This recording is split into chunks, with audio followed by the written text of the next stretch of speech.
Hello from Uprint SA. We're going to be doing a video on two hard hats. I'm going to be discussing the two different types of hard hats that you get.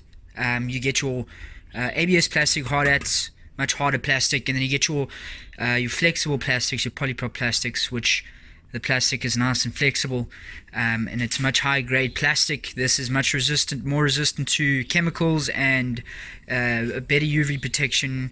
And it's resistant to heat as well. It's much better quality plastic than your ABS. However, I'm going to show you how to print on the ABS, and especially with your cleaning materials. We're going to take a look at using reducer and thinners mixed together. So lacquer thinners and your reducer that you get from Uprint. You're going to mix these two together. You can do a 50-50 ratio, or you can maybe go 60-40 ratio, and that will be used to clean the logos on your ABS plastics. This over time, if you clean, let's say you make a mistake, you clean it off and you do it over and over again, eventually if you're just cleaning with thinners or with your other stronger chemicals, this can start to crack and then degrading the plastic, and you don't want that to happen. So to avoid that completely, you're going to mix your reducer and your thinners, or reducer with any other cleaning material you have in your own countries. That will reduce the aggressiveness of the cleaning chemicals. You can just go straight thinners onto your polyprop helmets. This will not be affected by your strong paint removing chemicals. Alright, thank you. Next, I want to talk about what chemical to use to fuse the logo into the hard helmets. Now, your polyprop helmets made out of polyprop plastic is done with your polyprop spray. Any flexible high-end plastic, really, you use your polyprop chemical. That will then, after you sprayed it, you use a heat gun to heat the logo up afterwards. It catalyzes the chemical, or it creates a reaction with the plastic, and then really seals in the logo into the plastic, making it completely scratch resistant. On the ABS side, your harder plastics, if you have any other hard helmets that are made up of hard plastics, generally non-flexible, you use your NC-dip. This requires no heat after spraying it, and what you'll find is, if, let's say, the activator damages the helmet because it's a low-grade plastic, you can also use, if you got your activator and you got your reducer, you can use those two together to reduce the aggressiveness of activator if you've got even a cheaper material than ABS plastic. So you just put, maybe if you got a little cap like this, you can just put half activator, and then you can put a little bit of reducer in there. So maybe 3 activator to 1 reducer on your cheaper plastics. You can still go straight activator onto there, and this is what the NC-dip does. It actually brings the plastic back to its natural form if you spray the right amount on. Alright, and we'll jump into that next.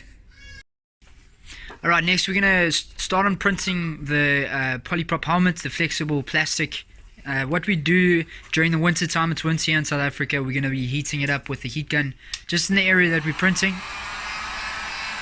What this does, it helps the tone and transfer very easily. You can actually do this throughout all products that you're printing on. If you want to heat up a bulk set of products, you can use a UV lamp or infrared lamp, and you can place all your products underneath there. While you're printing, you just pick up the product and then you print.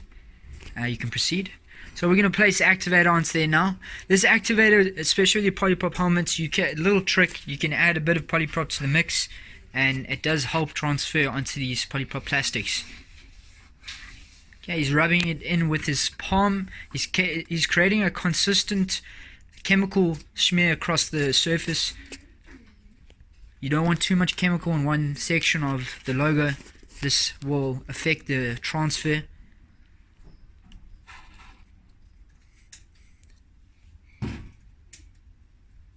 Okay, taking the cloth with the activated edge to create a frictionless surface, and then proceeding to print the bottom, focusing on the bottom first and then moving up to the top.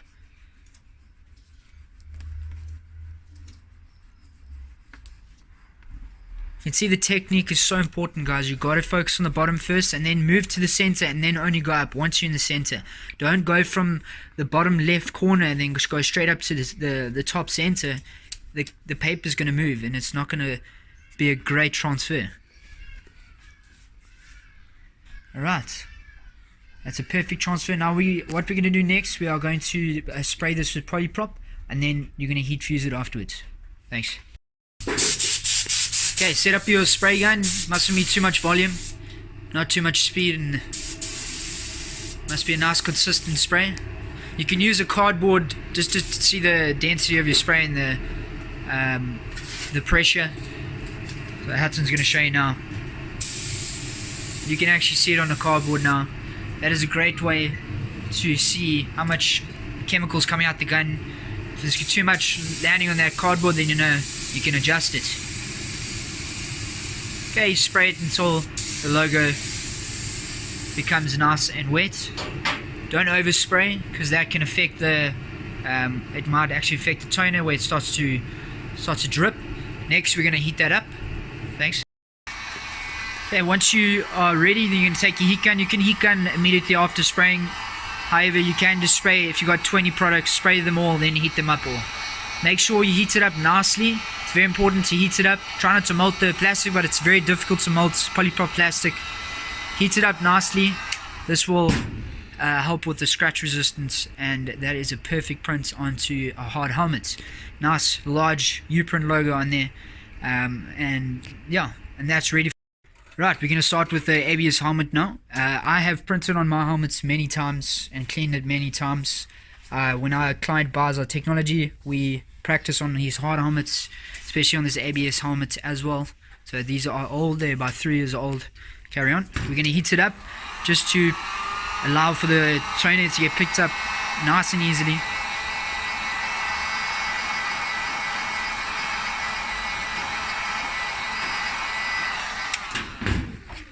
Again, you can use a UV lamp if you want to heat up a couple of helmets at once, or if you're printing other products, you can heat up multiple of them at once, and then you can just pick up and print, creating efficiency in your workplace.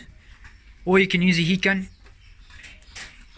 So he's applying the activator. Again, he's using his palm to rub it into the plastic or create a consistent chemical spread so that you don't have too much chemical in one section of the logo.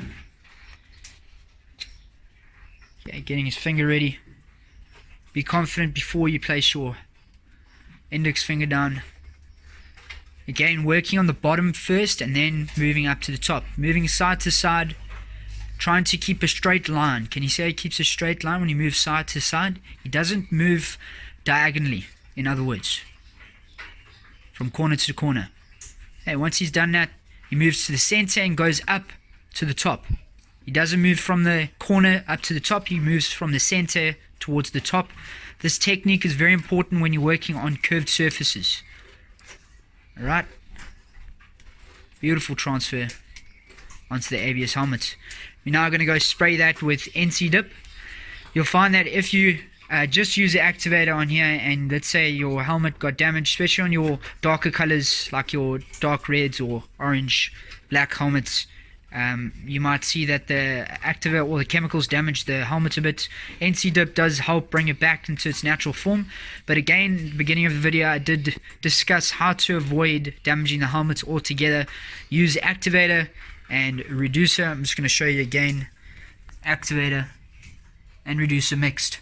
This will lessen the aggressiveness of activator, which will help you print onto your ABS helmets or your other hard plastic helmets. Alright. Okay, last process. We're going to be spraying NC dip onto there.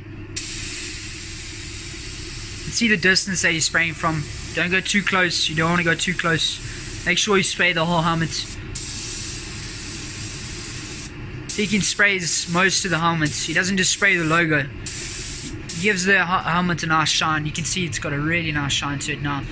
This now cures over an hour. It actually cures much better over time, but after an hour it's nice and cured, and you'll be able to handle the helmet very nicely after it's cured. Alright, thanks guys. That's hard helmet printing.